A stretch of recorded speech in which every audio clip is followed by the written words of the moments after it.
Hello，大家好，我们是大叔中中文。文。今天邀请到一位本人非常我们赛道里的，对吧？对我们赛道里，但是完全是不同层次的啊！这个老师的层次高太多了，风格好太多，高太多了哦。对。然后这个邀请是Ben叔邀请的。等一下我要说说我的感觉哦。我对这个老师这太有感了，这个印象非常不一样啊。来Ben叔，你为什么想要邀请盛兰老师？其实我以前有关注过盛兰老师的那个视频，就是可能我觉得是，我们都是做播客的嘛，所以有时候这个大数据直接会把这个盛兰老师的那个频道就放到我的面前，然后有看这个老师，就是他有做播客，而且他有做那个 vlog，所以我就觉得而且讨论的话题是非常的，我觉得很丰富，然后也很深刻的一些话题。然后我觉得，这个老师就是分享的特别棒啊，然后就是开始有这个印象了。我觉得 OK，我们是3个大叔，3个人做好一个频道，盛兰老师一个人就顶起来这个频道。然后后来我就忘了这件事，然后直到上课的时候，我的学生大龙说，笨老师，你必须要采访一位老师。然后他给我推荐过来的时候，我一看，正好是肖老师，然后我就想，那正好我已经看过肖老师视频了，就不如把他邀请过来，然后了解一下，聊一聊啊。哇，这个我有太多话想要讲了，但是呢，我们一定要先让我们的嘉宾说说话才行。对，好，盛兰老师，那你先问我。对，不行，因为也要问你怎么找到盛兰老师嘛。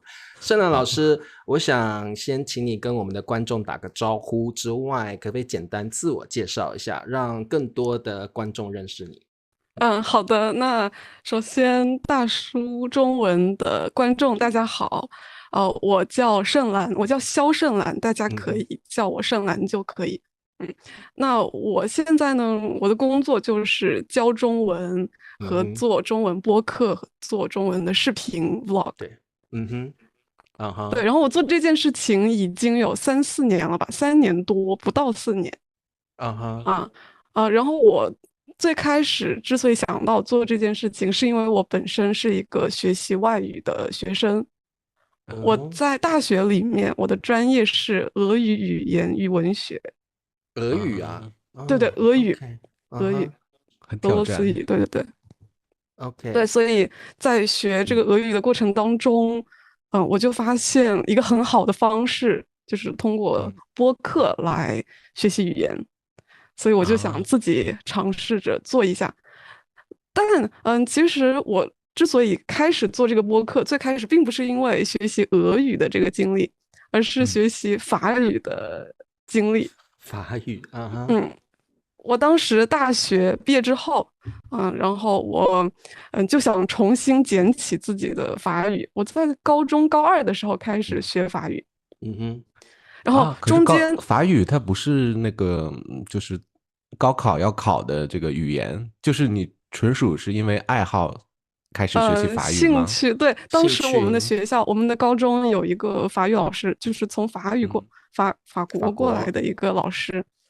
对，然后有一天我就听到那个学校的广播说，如果谁感兴趣，就可以中午什么时间到什么地方去，那个老师可以教你们法语。对。然后我是高一我就听到这个通知了，但是我是高2的时候去的，决定去对，但是学法语的前7年左右都没学到什么东西，可能就学了个发音。对。然后在大学的时候，因为我本身的专业刚刚说的是是俄语，对，所以也没有太多其他的精力放在法语上。对。然后大多数的时间就是，隔了一段时间之后想到我要学法语，然后把那个教材拿出来，从第一课开始看。对，然后可能没学多久就觉得很无聊，然后下一次又继续这样子。断断续续这样子。对，断断续续。但是转折是我在大学毕业之后，我就发现有 iTalki 这个平台，然后当时在上面跟一个法语老师上课，OK，就上了几个月的时间。当时我上课的频率还挺高的，大概是1周4次吧，3、4次左右，我觉得非常有帮助。对，那个是我法语进步最快的一段时间。可是不会很纠结吗？因为专业在学俄语，同时然后又要学法语，不会混在一起吗？这2种语言。那个时候已经毕业了，就是老师已经 OK，毕业的时候，对，正好大学毕业，所以就有。然后俄语已经达到了一个你满意的程度，所以打算把法语捡起来。其实当时俄语的水平也不是很高，可能就中级左右。对，但是觉得可以把法语从初级学到中级。对。OK。然后在那个时候接触到了一个法语的播客的频道，我觉得它非常有名，在法语学习者当中非常非常有名，叫做那个 In the French。In the French。它是什么形式的一个频道？它是做播客的。做播客，对，他一个人也有一些视频。对，一个人的。他就是也是面对中高级学生这样，然后我觉得就一个话题展开，是这样吗？是，但是他最开始的几期应该是初级、中级的那种水平，就非常慢，然后非常清楚。对。然后我听了之后，我觉得很震撼的感觉自己突然能够听懂法语了。所以后来听多了之后，我就慢慢开始想，自己是不是也可以做一些这样的材料给学习中文的学生。所以这个 In the French 等于是启发了你做播客的一个想法，对不对 ？OK， 对，所以当你看了这个频道之后，你也觉得，为什么我不能做中文的播客？所以你就开始进行。所以其实你也毕业没有几年的意思，3年多，不到4年。也就是你毕业就直接做播客这样的一个行业了，可以这样说吗？对，我毕业的时候，当时我第一份工作是教英语。是家教吗？还是是在一个培训机构，在一个机构教初中生、高中生英语，应试的英语。对。现在是全职做播客啊。对，那份工作大概做了10个月，我就辞职了，然后开始是因为觉得无聊吗？还是说是一定要用对方的这个机构的教材去教，所以你觉得想要改变这样的工作？对。有没有一个契机，就是说我还是自由职业，不要在那里了啊？有没有一个就是促使你做出最后的决定？这么重大的决定？对。这么重大的就是最后的那个稻草是吗？对，最后一根稻草。最后一根稻草可能没有，但是是很多小的东西积累起来的。对。因为觉得不太自由，我们要工作上花的时间太多了，没有什么自由的时间、个人的时间。对。尤其我们的那个工作时间跟普通的上班族又很不一样。就普通上班族可能最多就996吧，但也许周末还有时间休息。但是我们当时是周末的话，也要是最忙的。对，反而是最忙的。每天这个学生下课以后会晚上的时间，下午或晚上时间来上课，对吧？所以对时间不太友好。对，然后白天我们也要去公司坐班。对。这个盛楠老师，我觉得你的这种决定跟这个之后走的方向，跟一般的应届毕业生那个时候啦，跟一般的应届毕业生会非常不一样的，就是你后来决定播客这条路，你会不会觉得经济上会有点担忧？一直有，其实一直有的。对。那你比如说，我想问的问题是，你是怎么克服，或者是你怎么去适应这样的状况？因为我觉得，或许有很多应届毕业生的这个年龄的人在听我们的播客。我觉得你的选择跟决定是一条很崭新的路，很不一样的路。你当时是怎么样的一个过程？然后转移到播客，做播客做 Vlog 这条路顺利吗？这中间有没有什么坎坷啦，或者是一些苦衷可以分享一下。对，好，那我首先回答第一个问题，对，就是怎么样去克服这种焦虑。对呀，我觉得没办法克服，就是它是一种焦虑，对不对？就是你担心我下个月的收入可能会很少，但实际上这个情况并没有发生，就是我们没有遇到过真的没有钱了，没有办法经济独立的，没有办法经济独立的这种情况。但是一种焦虑，你担心你会担心某一个月开始就钱不够了。对，这种担心我觉得一直存在，包括现在也存在啊，真的。对。那克服的方法我觉得有一个吧，是我会尝试去不仅通过上课来获得收入，对，也通过做播客，做一些付费的播客，会员多样化做会员收入。对，当然这个也不容易，开始很难，因为是很难的。对啊，毕竟我们主流社会都是觉得啊，你毕业了应该马上找个公司，然后找一份工作。然后如果是说我要当自由职业者，大家可能都会质疑的目光，怀疑，或者是家里人可能会说啊，为什么你要自己做这个？对，特别是你刚开始，还有对，如果你在 iTalki 没有足够的学生，然后你播客也不知道怎么做，那你怎么开始？怎么样说服你的家人啊，或者是朋友问你的时候，你怎么？我觉得来自朋友的质疑可能会少一点，因为他们可能会觉得就是你很特别，你很不一样，你选了不一样的路。但是来自家人的质疑可能会更多。对，那怎么说服也没办法说服吧。因为我也不用从他们那里拿钱，所以就还好。对，如果我需要他们在经济上给我支持的话，可能就会特别困难。对，那你怎么迈出你的第一步的？就是怎么？因为我们做自媒体，第一步是最难的，因为你没有名气，你没有粉丝，也就代表的你没有收入。想法很好，我们要做播客怎么做，对吧？对，最开始当然从来没有想过要通过这个方式赚到钱，最开始就只是想分享生活，对，想尝试一下。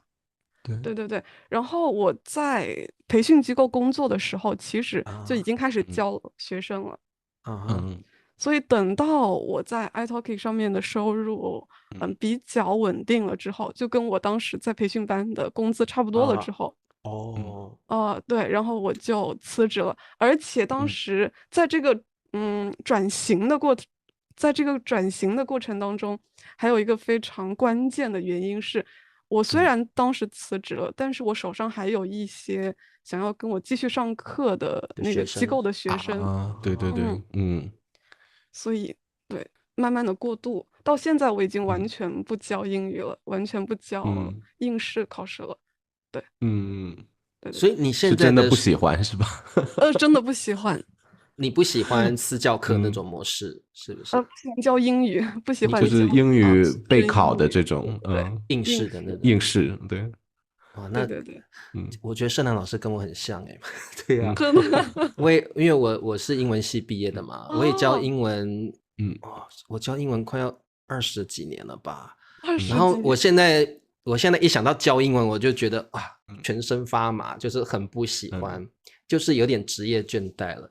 所以我好几年前我就不教英文了，我现在只有接1-2个学生是亲戚的小孩，然后不得不接的。然后我有一阵子我真的迷上了教中文，我现在也不想要接私教课的中文，也有点倦怠。我现在就真的想在网络上平平淡淡的，然后开开心心的分享我的生活，录播客，我觉得那是我最快乐的事情。然后我不用在意别人怎么评价我的教法，我只要把我的生活平时的交代出去，把我的想法平时的讲出来。我发现这样活得好快乐所以对，这样也很特别。所以我觉得这个话题就转到盛兰老师，你的播客我现在要讲的就是，其实盛兰老师的播客我是这礼拜开始才看的，说实话啦，好不好意思，说实话。没事。刚才我进来，我以为你看好久了。没有，我看了，我大概看大龙推荐了盛兰老师，我就看了1个礼拜，我觉得我很惊艳。我觉得哪个视频让你印象深刻？最近这个视频我印象是最深刻的，就是盛兰老师去一个面包店。买面包吃，遇到了一个老朋友，然后后面还有好几天的，这真的是巧合对吧？不是剧本，真的很巧，就是各种各样的巧合，但我没有展开说在那个播客里面、视频里面。对，我现在想要告诉各位观众的就是，你们一定要去看盛兰老师的频道，你会感觉到一种很深刻的氛围，那个氛围是来自一个很单纯的、很纯真，但是他想要告诉你，我觉得对，他想要告诉这个小女生，想要告诉她内心所有的感受跟想法的这种平铺直叙，但是很深刻的那种方式去拍摄，我觉得我看了蛮感动的，所以我就是特别想要知道盛兰老师，你的播客真的很特别，我想要知道你在制作播客或 Vlog 的时候，你的心境、你的方法，你是怎么样去设计？还是你根本也没有设计这个环节，你是怎么去挑题的？对，我们刚才其实说到，就是我是怎么开始做播客的，对不对？那我最开始只是做播客，就是没有视频。然后后来我就有时候就尝试做了一些比较粗制滥造的视频，就是随便拍一拍。我记得你有在家里，对，就是那个对，介绍一些生活的那个对，差不多那种。对，然后我觉得后面我开始拍一些比较认真的去拍一些视频，是因为我受到了其他 YouTuber 的影响。刚刚我有提到我也学俄语也学法语，对不对？然后我在学法语的时候，我看到在 YouTube 上有一个我很喜欢的博主，他是那个 Piece of French。Piece of French，OK。对，好，然后他的那个视频的内容就是很轻松的。对。每次他发布一个视频，我就想马上点开看。对，就很轻松，然后也能学到很多的东西，所以我也想要走这个风格。对，是这样子的。后来比如说我最近拍的这一个视频，就昨天上传的这个视频，可能跟以前就不太一样，我应该付出了很多的心血。我觉得这个风格也不是我自己独创的，其实也是受到了别人的影响。但是这个人他不是一个教语言的博主，他只是我非常喜欢的一个博主。对，对，所以可是一个人还是比较挑战，我觉得像我跟茶叔、灿叔，就是我们3个人你来我往，然后就一直能把这个讨论进行下去。一个人的话，会不会就是录着突然就卡壳啊，或者是对啊？我觉得你会提前准备吗？好，我觉得是，一个人录和多个人录，他们有不同的挑战。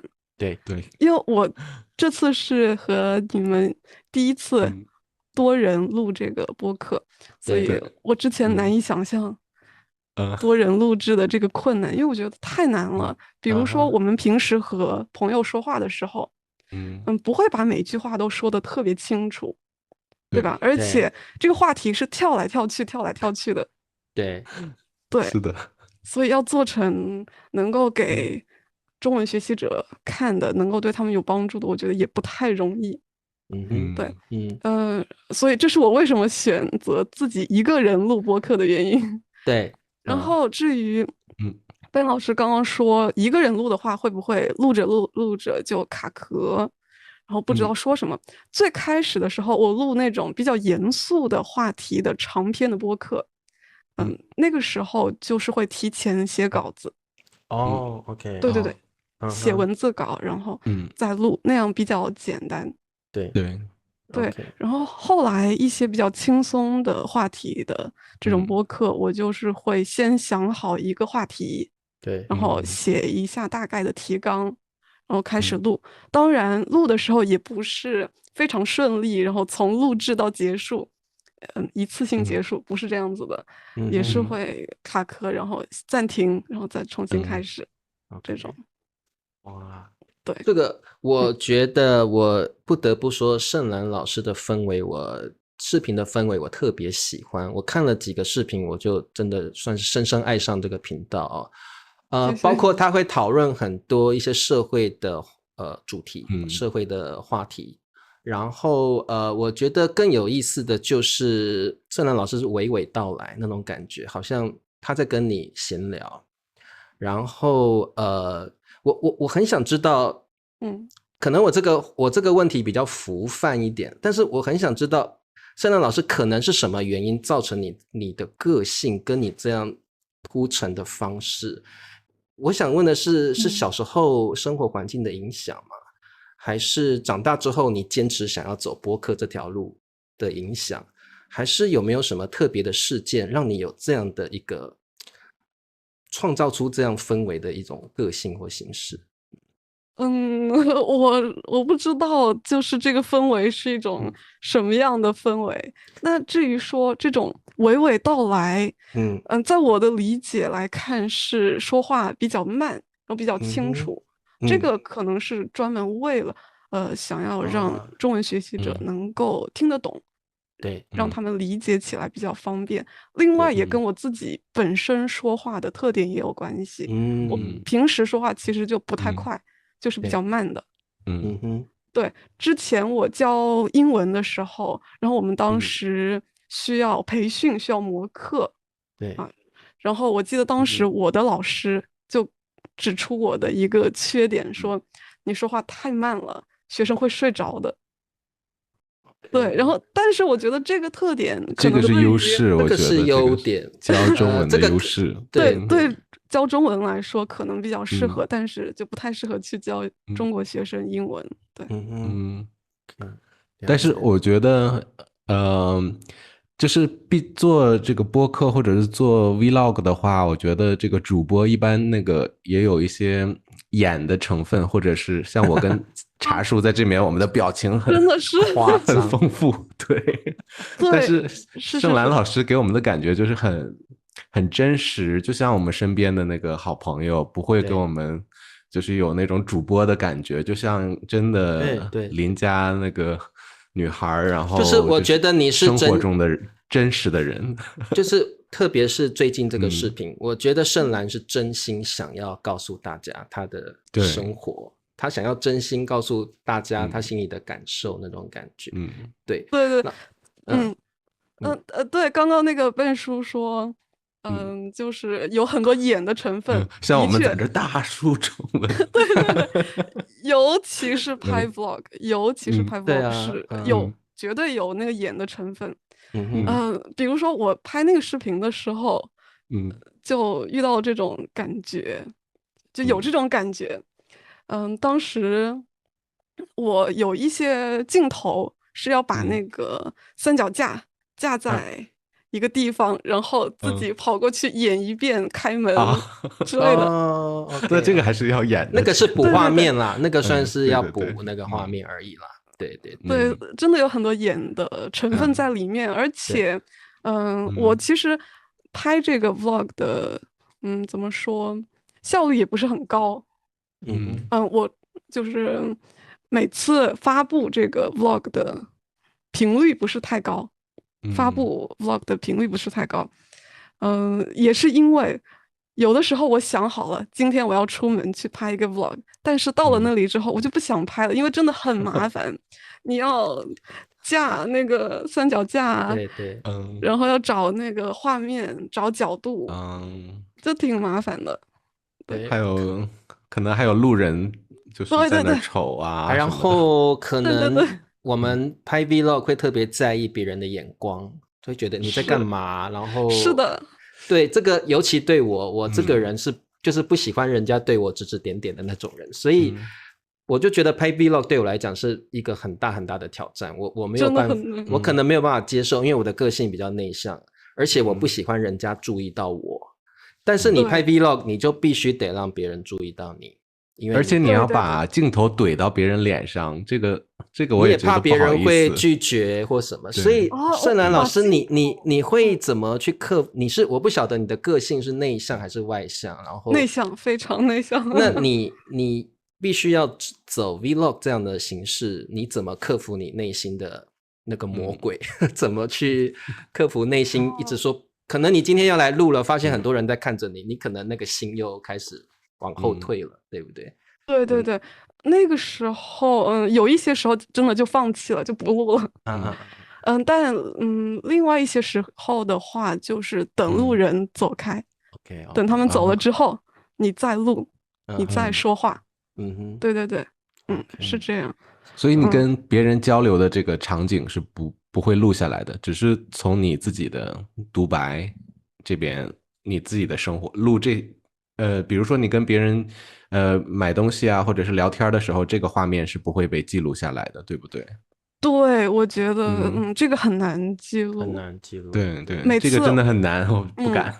我其实有一个非常隐蔽的这个摄像头相机，然后我每次就举着，然后想要去买东西的时候录一下这个场景，但是举着举着就感觉自己很心虚。对对对对，然后就把那个镜头可能不对准这个人。对对，所以这个各位同学会觉得我们都要看 Vlog 好精彩，可是真的拍 Vlog 非常不容易啊。对于我们来说，我们要克服内心，特别我们华人都很害羞嘛，而且拿着镜头对着别人去拍，对方也会很不习惯啊。所以其实你们大家要非常支持拍 Vlog 的博主啊，真的是要花非常多的勇气才能够做成这件事情。对啊。然后我特别想要问盛兰老师，就是说因为盛兰老师你还没有提到你成长的背景，这个我很好奇你是长沙人，对不对？对对对，我是长沙人，我现在也住在长沙。对，然后我想了解一下你的比如说成长背景，然后因为我一直觉得你拍 Vlog 的风格是不是有部分原因是受到成长背景的影响，让你说话这种不疾不徐，然后又很亲切的感觉，你觉得有吗？有这种感觉吗？我不觉得有，就我自己没感觉到有这个特点，可能自己很难感觉到吧。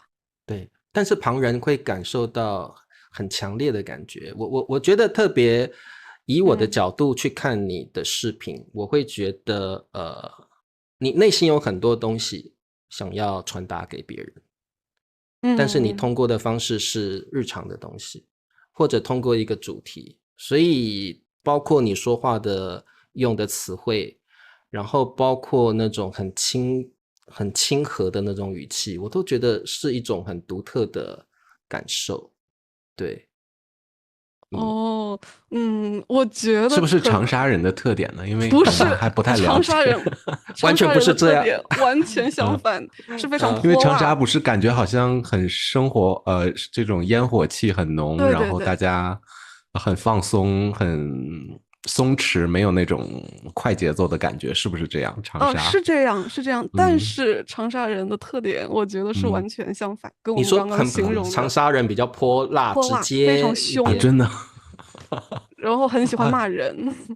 那你完全不是，感觉你完全不是这样的，你完全不像长沙人的感觉。我可能是我心里是那个样子，但是展示出来不太一样。对对对。OK， 很有意思。我觉得因为我觉得像我们都在做自媒体我觉得这条路也越来越竞争了，然后可以走出一条自己的路是非常不容易的。盛兰老师，你现在已经经营了这个 YouTube 你现在有做 YouTube 嘛？你还有做就是播客，对不对？就放在那个 Podcast。然后你有做 Instagram 吗？尝试了，就是我之前有一段时间尝试了拍那种短的视频。对，但是我自己觉得很无聊，就放弃了。你不喜欢那种风格？对对对，我以前以为拍一个短视频，可能1个小时，哦不，1分钟的短视频，很简单，就比做长视频要简单。但我发现也不是，也挺复杂，也挺难的。比如说我每次拍的时候，也要架一个灯光，然后把那个摄像机摆好位置，就挺难、挺复杂的。对，所以你目前就是以这种 vlog 跟播客为主。对对对对对。那盛兰老师，你觉得哪种形式对这个语言学习者帮助最大？播客和 vlog？你在你的频道哪一种视频是最受欢迎的？可不可以跟我们分享一下？我觉得最受欢迎的应该是很难说是哪个更受欢迎，可能最他们的火的视频受众是哪一个？最火的视频是我坐在这里跟大家介绍一个东西，主题之类对，的，讲我记得应该是那个关于中国教育，就是为什么对对对啊，我有看那个中国的父母要把他们的孩子送到国际学校去念书，这个，而且特别我看到那个视频，盛兰老师是分析的蛮好的，所以你在做那样类似那种主题性的视频的时候，你也是会先拟稿，还是说这个东西可以侃侃而谈的这样说出来？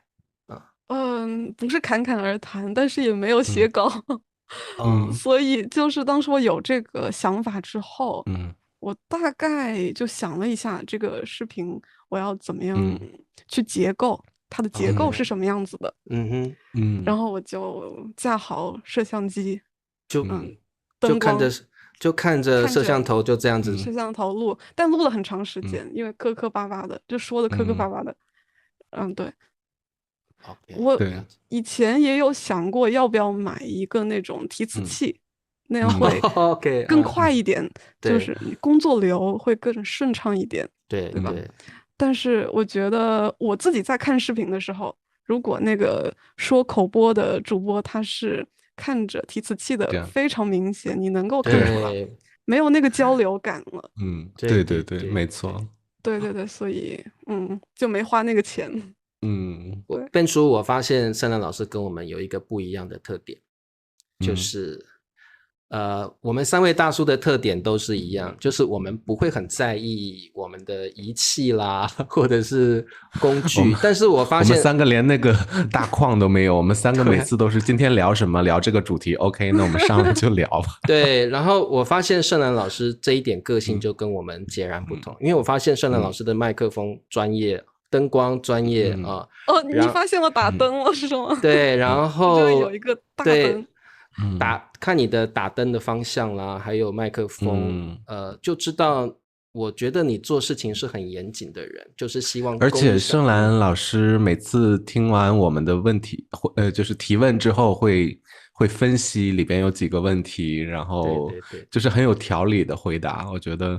确实非常严谨的老师，谢谢。而且盛兰老师最开始回答问题的时候，语速会放慢一些，然后咬字很清楚，然后真的有在注意这个观众，这个一边在输出观点，一边注意到那个观众要听有这个学习的需求，对我觉得很棒，对，因为你说，因为我平时在录视频的时候，我会发现，我如果说的太快，或者不太注意的话，那个字就连在一起了，可能对于学习者来说不太友好。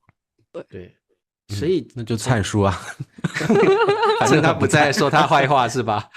就是我觉得盛兰老师在这一点就知道他在做事情会考虑到别人。那盛兰老师，我想问你，你现在的工作方式就是主要心力放在做播客跟这个 vlog 上面，那你有接私教课对不对？对，私教课是很重要的一个部分，对，因为我觉得现在光靠这个 vlog 还有播客是没办法养活我自己的，对，像 YouTube 上我现在粉丝也还比较少，所以基本上收入是很少。对，我还没有从那个 YouTube 广告上提过那个钱。然后另外我有自己的 Patreon，所以做播客这方面的收入主要是从 Patreon 那边来，另外就是私教课1对1的课的这个收入。然后就所以 Patreon 主要是这个就是那个播客的文本吗？还是说会员有一些其他的福利？对，有一些其他的福利。我一般每个星期会发布3期左右，20到30分钟，一般是这个长度的，额外的播客，就是给 Patreon 会员制作。然后油管是看不到的，是不是？对。油管的话，你更新频率就是1周1次。没有1周1次。现在没有1周1次，可能1个月1-2次。OK， 因为这个盛兰老师这个视频的质量很高，所以要制作可能要花蛮多时间的。对，要花比较多时间，所以没有办法保持一个特别高频的发布。OK， 那不过我有一个题外话，万一你想到一个特别有意思的话题，做了一期播客之后，你会放到 Patreon 里边，还是放在这个公开让大家都看？特别有意思的，我觉得每一期都比较有意思的，都是心血。对，如果是特别有意思的，对吗？就比如上次我们录一期会员视频，录着录着我们觉得这期不放在不公开太浪费了，好可惜对，我们也会遇到这种状况。对，我也有这种感觉。因为我现在做的这个内容的形式很多，比如说有长篇的播客，就是那种长篇播客一般是我会提前写稿子的，然后有那种比较短一点的播客，20分钟、30分钟的，还有视频，然后还有 vlog， 就是所以我想到一个主题的时候，有时候真的会非常纠结，我到底要做哪种形式，做成哪种形式，有点纠结。对，还是会有，对不对？会有很多纠结。对。然后我这里想问盛兰老师因为我看你的频道，我发现风格有一些转变了从一开始可能会针对一些社会的主题去选材，或者是生活上的主题去选材，一直到最近好像你的播客形式变得更生活化了，然后你会去强调那个配音啦、氛围啦，然后转场啦，我觉得那个整个会连我发现下面留言的那些学生们粉丝们都察觉到这样的变化。就是盛兰老师，你是不是心里有一个想法，想要改变一下制作播客的精细度啦，或者是感受？你的那个过程是怎么样的？我觉得有一个非常大的，有这么样一个非常大的转变。不好意思，没事。我觉得之所以有这样的一个非常大的转变，最重要的一个影响就是可能我前面提到过的，我看的一个 YouTube 上的博主，对，他不是教语言的，对，但我非常喜欢他的视频，所以我觉得从看他的视频当中就学到了很多，拍 vlog 的一些技巧，一些技能，对。这个是促使我转变这个风格的很重要的原因。对，而且我发现其实很多粉丝，盛兰老师的粉丝也察觉到这点，我发现他们也蛮喜欢的。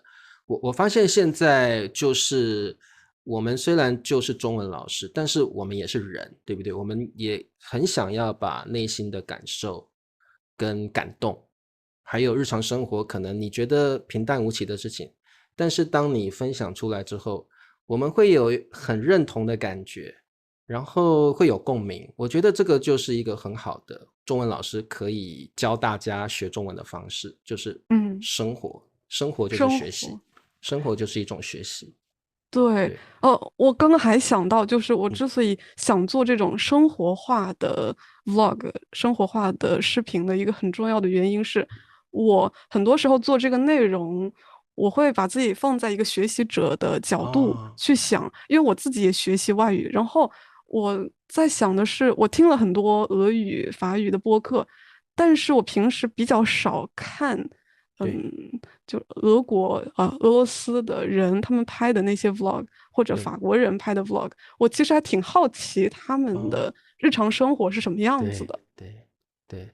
对，所以我就想，也许学习中文的人他们也有这种好奇。对，这个是很好的一个方向了，我觉得蛮好的。我觉得盛兰老师你这样子发展下去，我真的觉得大家一定要去看一下盛兰老师的频道，真的我觉得那个质量很高，感受也很强烈。谢谢。然后盛兰老师，我想问你有没有日后的目标跟期望？比如说你现在在做 Vlog 跟 YouTube， 你希望以后到达怎么样的状况？然后或者你以后有什么人生的规划，还是你想要一个当 Vlog 主一辈子这样？就是你有没有想过这个问题？对，对，我觉得就现在这个阶段来说，因为我的 YouTube 的频道粉丝还比较有限，所以很多时候我上传一个视频的时候，我都非常紧张，非常担心那个流量。非常担心那个数据，我特别怕我发出来一个视频没有什么人看，那种心情就是很沮丧。会，对，所以我觉得一个希望达到的状态就是能够有一个比较稳定的流量。对，我就不用过多的去担心这个方面。了解。对，然后除此之外，其实我还是希望往其他的领域去探索一下。对，除了做播客，就是帮助大家学习中文之外，我其实也想探索一下别的创作的方式，比如说小说这种。对，因为虽然做播客、做视频都是创作，对吧？对。但是呢，我觉得有一些东西它可能没有那么好，不是那么适合用这种形式去表达。对，可能用小说的形式，更好。对，所以我希望可能以后可以探索一下其他的创作方式。所以盛兰老师，你会想要比如说写小说，或者是写故事这种方式？因为我现在跟参叔也在尝试写作这一块，我觉得就像盛老师说的，这个是全新的领域，但是也很有意思就是教中文是一个方向，然后自己开始，不是每个中文老师都能够创作作品出来，我的意思是写作的部分，但是这方面的确是一个很好的享受，创作是一种享受，我觉得很棒。对，我觉得那种感觉又跟当中文老师跟做 Vlog 是完全不同的感受。然后当有学生肯定你的时候，那个感觉真的是非常有成就感，跟真的我跟灿叔都有这种感觉，就是当我们写作的作品学生是认同的，甚至在等你出作品的那种感觉，哇，那个真的非常有成就感。我觉得这个是跟出播客啦、出 Vlog 完全不同的感觉。所以我觉得盛兰老师你说的没有错，能够多方尝试这种不同的创作，绝对对我们这些有创作欲的人来讲是一种很大的享受。对，是很好的感觉。我想问一下，就是您和灿叔你们创作的这个小说是以中文学习者为读者群的，对不对？我们是有 HSK 分水平的有 HSK 3到4、4到5到6所以基本上我们小站的小说也有短篇有长篇的。那我跟灿叔也会尝试各种不同的题材，比如说惊悚，或者是故事类的，或者是感情、爱情、亲情。这个我们创作到一定的程度之后，都会想去尝试新的领域跟主题。像我最近在尝试心理的小说，催眠的那种主题，然后我就会觉得很有意思。然后外遇的主题，我就会当你创作重复的主题到一个阶段的时候，你会想去尝试新的惊悚，然后或者就是五花八门，然后真的满足了你的创作欲之后，你会发现写一本书就好像经历了一段不同的人生。然后那个感觉，然后学生又认同你的写作内容，那个感觉很好。所以我跟灿叔现在就是有一个这个 daily shorty， 就是我们每天都会出一个短片然后很多学生是非常期待我们的短片，因为那个短片大概在5到600字之间，所以学生每天都可以消化一篇这个短篇故事，那他们就会觉得中文水平有提高之外，也享受到这个创作的自由想象跟他的情节。所以我们自己创作者享受，然后观看者阅读者也享受了。所以我觉得就像盛兰老师说的，真的我们身为这个自媒体的创作者，的确也应该去尝试各种不同的领域，然后也可以吸引更多不同的学生族群。有的族群他不一定只喜欢看 vlog， 他可能喜欢阅读，然后通过阅读学习到的中文词汇又大大的跟他平常在 vlog 学到的是不一样的。然后文字传递的力量跟观看影像时候传递的力量是完全不同的两股力量。我觉得身为一个语言学习者，两种力量都要去吸收，因为你吸收的不只是这个语言，而是里面的文化、情感跟信念。所以我觉得我们创作者去创作不同领域的东西作品的时候，其实也在传递不同的能量跟学习感受给对方，所以我觉得这个是很好的感觉。对，那我其实有2个问题想要问理查叔。对，就是您刚刚说您跟灿叔现在在做这个小说，在写小说，然后是每天更新，就是日更，对吗？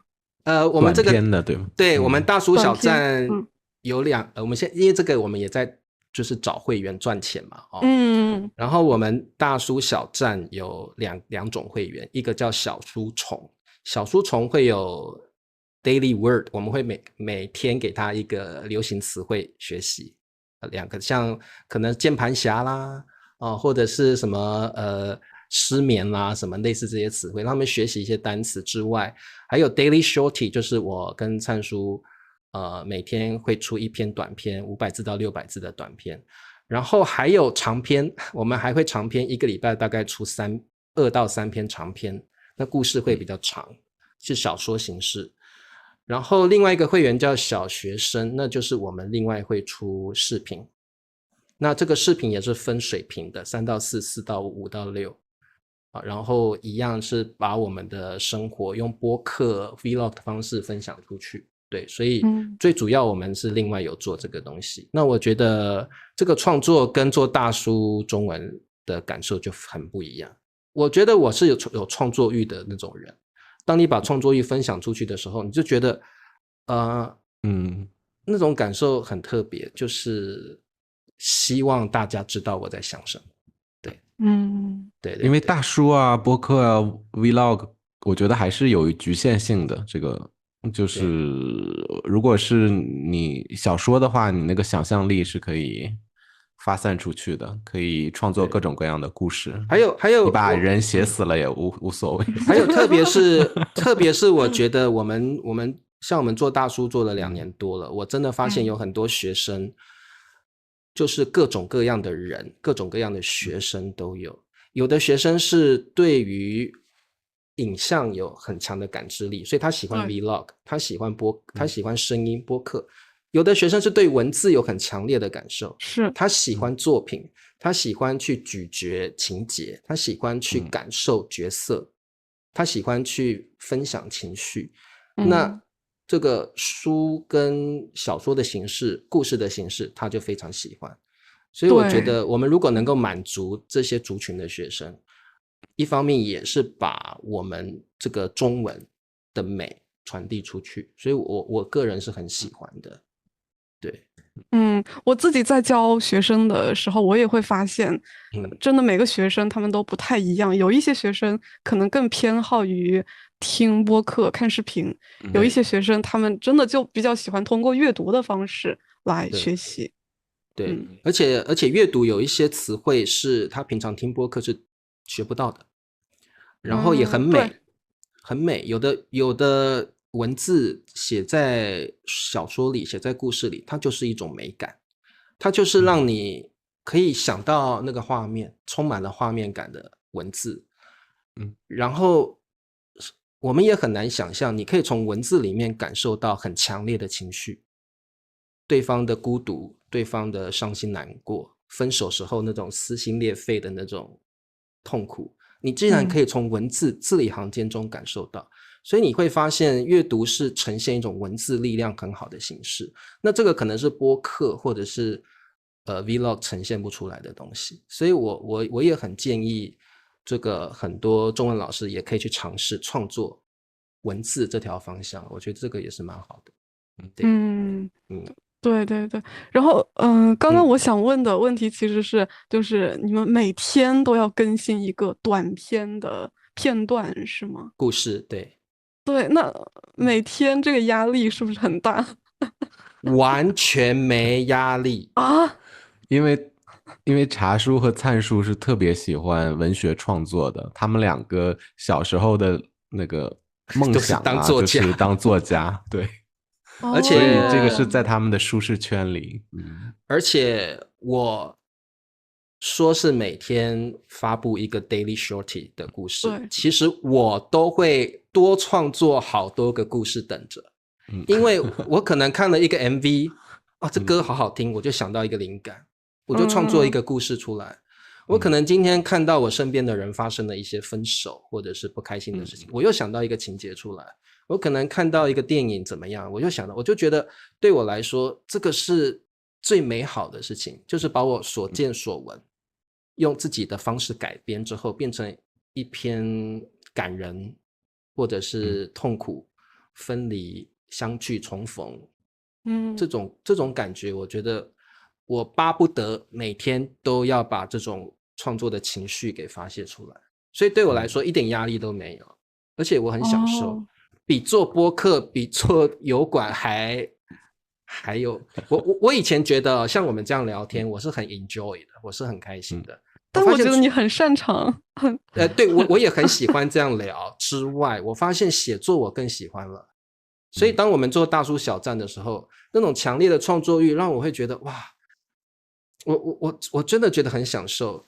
然后我跟你们分享，我的油管是每天做直播嘛，但是我为了这个，我告诉自己我已经50岁了，我要改变，所以因为我上星期得了流感，我就发现人生啊，时间很宝贵，然后我就做了一个改变，我就跟上我直播课的学生们说，理查老师每天都上直播课，但是最近就是身体不适，我想做个改变，我不要每天直播了，我1个礼拜直播3次。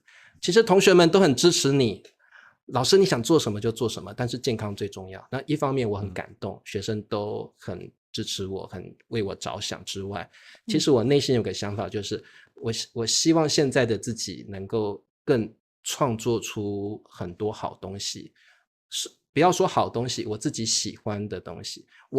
我出这些作品不是要取悦任何人，而是希望为我自己的所思所见所闻留下一个轨迹，留下一个记录。不管有没有人喜欢，你讨厌甚至讨厌我都无所谓，但是我就是希望从现在开始，把我很多想法、童年的回忆、成长的经历，把它变成故事，把它充分的写出来。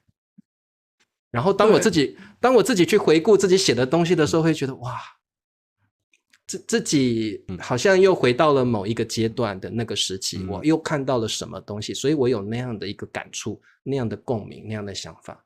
所以当自己看自己的作品的时候，其实就是不断的在回顾自己的人生，那个感觉我真的非常的享受。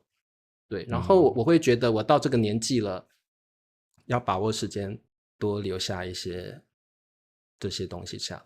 对，对，我觉得你影像记录已经很多了，对，这个现在就是应该文字类的要多产出一些。对，我觉得这也是对我自己的一个交代了，就是我这50年来，就是感受了什么，经历了什么，然后转换成另外一个故事呈现出来，那我会觉得对自己也是一个交代。好，我的问题问完了。我觉得这期那个需要把聚光灯再放回到肖老师身上。对，你来变数来放一下。对，就最后一个问题就是肖老师你制作了这么多非常宝贵的中文学习资源，然后那我想问就是如果从这个自学中文的学习者的角度来讲的话，他们怎么样可以最大化的利用好您制作的这些资源？你有什么教学的那个自学中文的建议或者策略吗？当加入盛兰老师的 Patreon 就对了。对，这个是最关键的一点。对。然后除此之外，就因为加入之后，你可以获得这些文字稿然后有更丰富的一些材料。对，然后我觉得，就是可能每个学生他都不太一样，对，所以也许，我非常理想化的建议跟他们不太搭，也许不太适合。比如说拿到文字稿之后，他们应该怎么学？一个一个词查吗？还是？我的建议是这样子的，如果他是比如说刚刚学完了 HSK 3级的内容。对吧？就是差不多是中级的入门水平。对，那在这种情况下，你可能听我的播客，大部分能听懂，但是还会有一些生词。在这种情况下的话，第一遍听的时候，我觉得最好不要去管那些生词，先享受这个内容。享受。对。然后之后，如果你对这个内容特别感兴趣，你可以找到文字稿，然后去学习里面的生词。然后最好的话，可以就这个播客里面或者视频里面的内容，跟你的老师、跟你的语伴一起讨论一下相关的话题。你可以在讨论的过程当中用到这些词。对，不只是听，还要用起来，试一试，看这个词到底和你想的那个用法是不是一致的。对，但可能每一期这样做会比较难，但是你可以选你特别感兴趣的这几期这样做，然后其他那些就听一听就可以。对然后把生词加到你的 Anki 卡片里面。